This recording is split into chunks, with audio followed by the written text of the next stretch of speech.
Hiniling ng asawa ni Vice President Sara Duterte na si Attorney Man Scarpio sa Quezon City Regional Trial Court na pigilan ang paglalabas ng income tax returns sila ni Duterte sa House Justice Committee. Bago naman ang impeachment hearing mamaya, lumabas ang isang dokumentong pirmado ng nagpakilalang dating aide at bagman na si Ramil Madriaga. Ang mga detalye sa unang balita ni Tina Panganiban Perez. Nakuha ng GMA News ang liham na ito mula sa isang reliable source sa kampo ni Ramil Madriaga. Sulat kamay, pirmado at may petsang April 11, 2026. Si Madriaga ang nagpakilalang dating aide at bagman umano ni Vice President Sara Duterte at isa sa mga pinahaharap na testigo sa impeachment proceedings na isinasagawa ng House Committee on Justice. Sa dokumento, tinukoy ni Madriaga si FPRRD, ang initials ni former President Rodrigo Roa Duterte. Noong November 2021, binanggit daw sa kanya ng dating Pangulo na hahayaan daw tumakbo si Bongbong Marcos bilang Pangulo kasama si Sara Duterte. Pero kukunin nila ang pagkapangulo pagsapit ng taong 2025. Ito raw ay para mapalawig ang kontrol ni Duterte sa gobyerno at gagamitin lamang si Marcos bilang political tool. Pagkatapos daw manumpa sa tungkulin ni VP Sara noong taong 2022, sinabi ng dating Pangulo sa isa namang pulong kasama si Madriaga at ilang retiradong general, ang plano niyang alisin sa pwesto si Pangulong Marcos sa anumang paraan. Uupo bilang Pangulo ang anak niyang si Sara Duterte at maaari pa rin itong tumakbo sa 2028 presidential elections. Dagdag pa raw ng nakatatandang Duterte.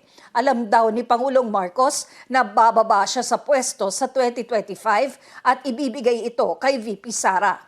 Kwento ni Madriaga, bago mapatalsik si Marcos, magkakaroon ng mass resignations ng government officials, mga rally, pagpaslang ng mga opisyal ng gobyerno, civil disobedience at pagsalakay sa Malacanang Palace na mga kinuha nilang mga grupo at individual. Ito raw ang assignment ni Madriaga, ang mag-recruit ng mga makikibahagi, kabilang ang mga kriminal at kahit mga sindikato. At kapag nagkakagulo na, ito raw ang magiging daan para magsagawa ang militar ng kudeta.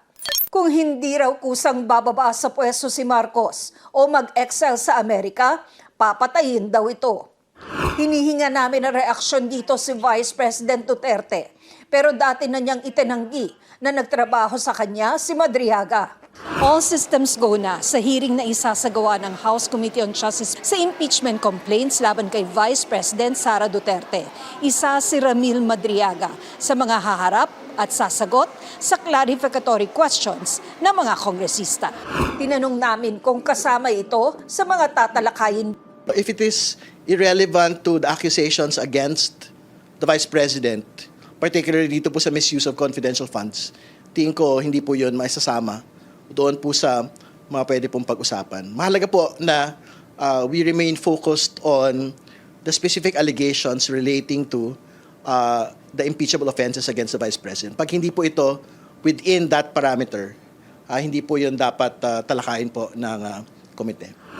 Nag-inspeksyon na ang NBI at BJMP kasama ang ilang security personnel ng Kamara sa pagdarausan ng hearing bilang paghahanda sa pangangalaga sa seguridad ni Madriaga. May natanggap naman ang House Committee on Justice na kopya ng petisyon ng asawa ng bise na si Attorney Man Scarpio na humihiling sa Quezon City Regional Trial Court na pigilan ang paglalabas ng income tax returns nila ng bise sa impeachment hearing. Maliban daw kasi sa walang jurisdiksyon ng House Committee on Justice, labag din daw ito sa right to privacy ni Carpio na walang kinalaman sa impeachment. Pero kinontra ito ni Ridon. Hindi po yung totoo. Kasi ITRs are public documents. Kailangan pong makita kung meron po bang unexplained wealth ang atin pong pangalawang Pangulo. Ito ang unang balita. Tina Panganiban Perez, GMA News.